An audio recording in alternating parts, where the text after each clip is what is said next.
तो हेलो दोस्तों, कैसे सभी लोग, welcome back to another new video. तो गाइस, हमारे हैदराबाद सीरीज़ की जो हमारी फर्स्ट वीडियो थी कोटा टू हैदराबाद ट्रैवल वाली, जिस वीडियो में हम कोटा से हैदराबाद आए थे, तो वो वीडियो तो हमने बना दी। उस पर आपका अच्छा रिस्पांस भी आया, बट हमने उस वीडियो में डिटेल्स देना भूल गए कि कैसे आप ट्रैवल कर सकते हैं कोटा यानी राजस्थान से हैदराबाद यानी तेलंगाना।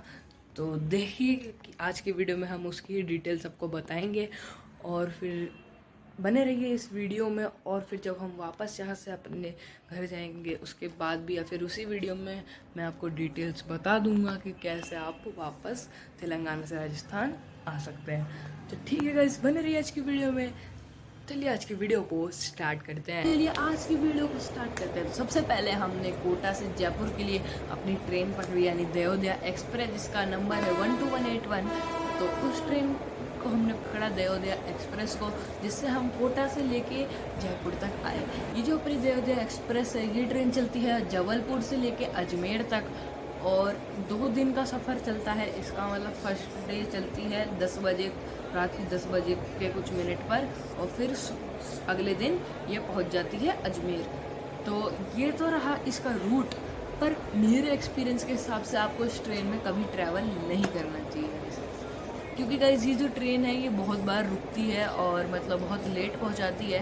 चलो जिस दिन हम गए थे उस दिन की बात अलग है। उस दिन मतलब रेलवे ट्रैक पर कुछ काम चल रहा था या फिर रात में आंधी वगैरह आई होगी, जो बिजली के तार गिर गए थे नीचे, तो उसको ठीक करने के लिए, खंभा जो नीचे गिर गया था बिजली का, उसको ठीक करने के लिए भी रुकी होगी। तो उससे वाला पैसेज ब्लॉक हो रहा होगा, जो ट्रेन जो रूट से आ रही होंगी उनको साइड करने के लिए रुक रही होगी ट्रेन। वो तो चलो समझ में आता है उस दिन का। लेकिन चलो मैंने सोचा कि चलो ट्रेन ठीक है, वो कोई दिक्कत नहीं है, वो एक दिन में हुआ होगा। लेकिन नहीं भाई, मैंने उसके रिव्यू देखे, मैंने लोगों से पूछा तो नहीं, पर देखो क्या हुआ। एक भैया थे ट्रेन में, जो हम भैया की सीट थी अपर सीट, मतलब ऊपर वाली सीट थी। वो भी कोटा से जयपुर जा रहे थे, तो हम दोनों साथ में बैठे हुए थे। तो उनका मतलब ऑफिस के भैया थे, तो उनका काम रहता मतलब हमेशा कोटा से जयपुर जाने का।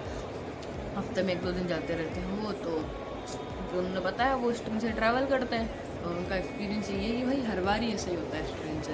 तो अगर आपको अपना टाइम सेव करना है, चलो फिर हमारे तो मतलब ट्रेन और फ्लाइट के बीच में गैप था, इसलिए चलो हमारे कोई दिक्कत नहीं हुई। लेकिन अगर आपके मतलब टाइम कम है, ट्रेन और फ्लाइट के बीच में गैप कम है, तो आपकी दिक्कत हो सकती है। तो ये रही हमारी ट्रेन की बात। हम दयोदया एक्सप्रेस यानी 12181 के साथ आ गए अपने कोटा से जयपुर। तो जैसे ही दोस्तों हम जयपुर पहुँचे, जयपुर पहुँचने के बाद हमने जयपुर जंक्शन के बाहर आते ओला से कैब बुक करी। ओला से कैब बुक करने के बाद हम अपने वहाँ जयपुर जंक्शन से गए जयपुर इंटरनेशनल एयरपोर्ट, जो कि सांगानेर में है।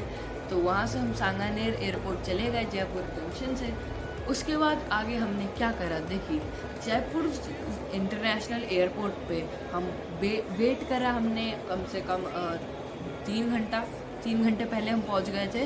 तो 2-3 घंटा हमने वेट करा। उसके बाद मतलब 1 घंटा तो हमने वेट करा। फिर जैसे 2 घंटे बचे थे, फिर हमने प्रोसीजर्स करने चालू कर दिए, चेक इन, सिक्योरिटी, बोर्डिंग वगैरह वो सब। उसमें फिर हम अपने फ़्लाइट पे चढ़ गए। कुछ कितनी बजे चढ़ गए थे अपन, 5:30 के आसपास। 5:30 तो शेड्यूल टाइम था। हम थोड़ा लेट हुआ था डिपार्चर फ्लाइट का, थोड़ी डिले हो गई थी। 10-15 मिनट आगे हम चढ़े होंगे, कम से कम 5:50 तक हम चढ़े होंगे फ़्लाइट पर। ठीक है, उसके बाद हमारी 2 आवर्स की फ़्लाइट थी, इंडिगो 63471।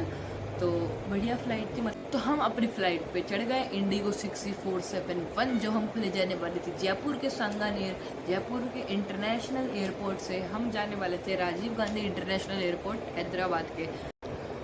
तो दोस्तों हमने जयपुर से अपनी फ़्लाइट बोर्ड कर ली इंडिगो 63471, मैं आपको जैसे कि बता ही चुका हूँ।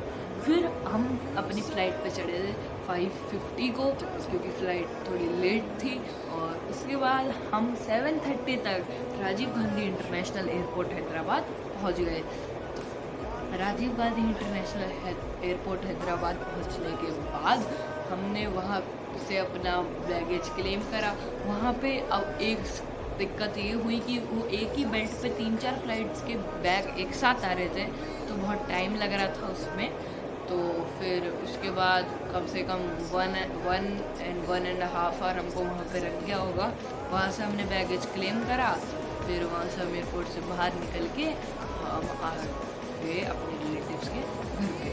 तो ये थी डिटेल्स उस फ्लाइट की, उस ट्रिप की, उस ट्रेन की। तो यार अयोध्या एक्सप्रेस तो मैं फिर क्या ही बोलूँ, मतलब आपके ऊपर है। मतलब आप करना चाहो ट्रैवल तो कर सकते हो, क्योंकि अगर उस रूट पर फिर ट्रेन अवेलेबल नहीं हो तो फिर तो करना ही पड़ेगा। बट ठीक है, तो मेरा एक्सपीरियंस तो सही नहीं है भाई अयोध्या एक्सप्रेस के साथ। एनिमेटेड क्लिप आप देख लीजिए एक और बार। तो अगर आपको ये क्लिप अच्छी लगी हो और अगर आपको डिटेल समझ में आ गई हो तो इस वीडियो को लाइक जरूर से करना, चैनल पे ना सब्सक्राइब जरूर से करना, और अगर आपको कुछ डाउट्स हैं तो प्लीज़ कमेंट सेक्शन में हमको ज़रूर से बताना।